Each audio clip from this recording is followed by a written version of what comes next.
Fahri Hamzah, MK bisa batalkan total isi Undang-Undang Cipta Kerja.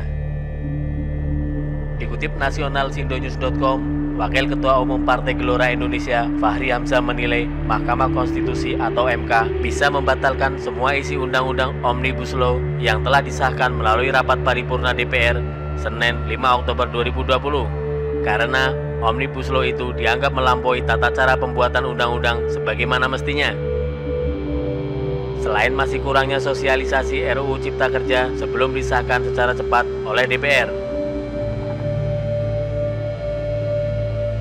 Omnibus Law itu otomatis jelas melanggar konstitusi karena prinsipnya dalam negara demokrasi itu merampas hak undang-undang itu nggak boleh.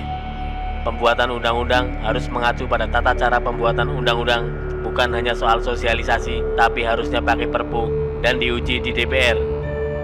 Kata Fahri dalam keterangan tertulisnya Rabu 7 Oktober 2020. Fahri berpendapat Undang-Undang Cipta Kerja ini bukan undang-undang hasil revisi atau amandemen, melainkan undang-undang baru yang dibuat dengan menerobos banyak undang-undang. Selain melanggar konstitusi, Undang-Undang Cipta Kerja itu juga dinilai merampas hak publik dan rakyat sehingga jelas-jelas melanggar hak asasi manusia. Ini bukan open policy, tapi legal policy. Undang-Undang Cipta Kerja ini dianggap oleh publik dan konstitusi merampas hak publik dan rakyat sehingga berpotensi bisa dibatalkan total oleh Mahkamah Konstitusi. Kata mantan Wakil Ketua DPR periode 2014 sampai 2019 ini. Fahri mengaku tidak habis pikir dengan bisikan para penasihat hukum dan tata negara Presiden Joko Widodo yang telah mendorong pengesahan RUU Omnibus Law Cipta Kerja menjadi undang-undang daripada mengajukan Perpu atau melakukan sinkronisasi aturan teknis. Mohon maaf, penasihat hukum dan tata negaranya Pak Jokowi kurang pintar. Pak Jokowi itu bukan lawyer atau ahli hukum. Mestinya ahli hukum yang harus dengar Pak Jokowi. Ini Pak Jokowinya yang gak mau dengar ahli hukum atau ahli hukumnya yang tidak mau dengerin Pak Jokowi. Tapi kelihatannya ada pedagang yang didengar oleh Pak Jokowi daripada ahli hukumnya. Kata Fahri. Menurut Fahri, jika Undang-Undang Cipta Kerja ini nantinya dibatalkan secara keseluruhan oleh MK, maka bisa menimbulkan kekacauan pada aturan lain yang terkait. Sebab Omnibus Law itu bukan tradisi Indonesia dalam membuat regulasi sehingga akan sulit diterapkan. MK sebagai penjaga konstitusi akan mempertimbangkan untuk membatalkan Undang-Undang Cipta Kerja apabila ada judicial review. Kalau di judicial review di Mahkamah Konstitusi, misalnya hakimnya menjatuhkan putusan isinya dibatalkan total, maka aturan lain jadi kacau. Demokrasi dan aturan kita sebenarnya sudah cukup, tidak perlu Omnibus Law Cipta Kerja ini, kata Fahri. Karena itu, Fahri berharap agar Presiden Jokowi tidak otoriter dalam menerapkan Undang-Undang Cipta Kerja. Kata Fahri, Jokowi harus mengumpulkan semua pihak duduk satu meja dan berbicara mengenai Undang-Undang Cipta Kerja sehingga publik bisa memiliki pemahaman yang sama dengan pemerintah.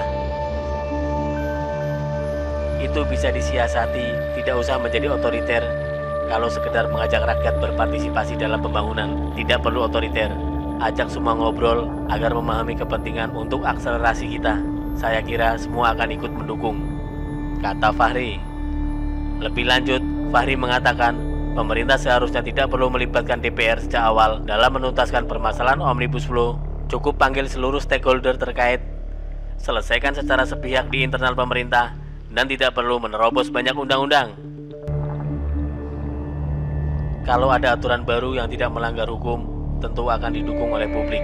Gak usah ajak DPR, gak perlu repot-repot begini. Omnibus Law itu nanti akan diajar terus karena bertentangan dengan publik dan buruh. Kasihan Pak Jokowi nanti di akhir jabatannya, pungkasnya.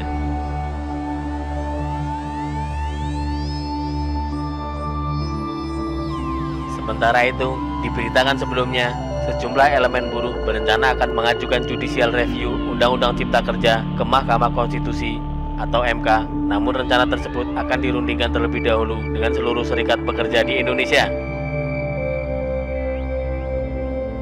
Dalam pertimbangan, akan dirapatkan dulu oleh 32 federasi dan konfederasi serikat pekerja.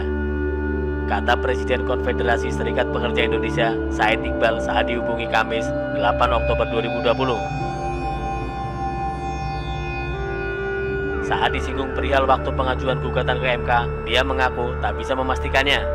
Pasalnya, keputusan itu harus melalui mufakat. Nanti akan kami sampaikan dalam konferensi pers KSPI sesegera mungkin setelah ada hasil rapat, ujar Said Iqbal.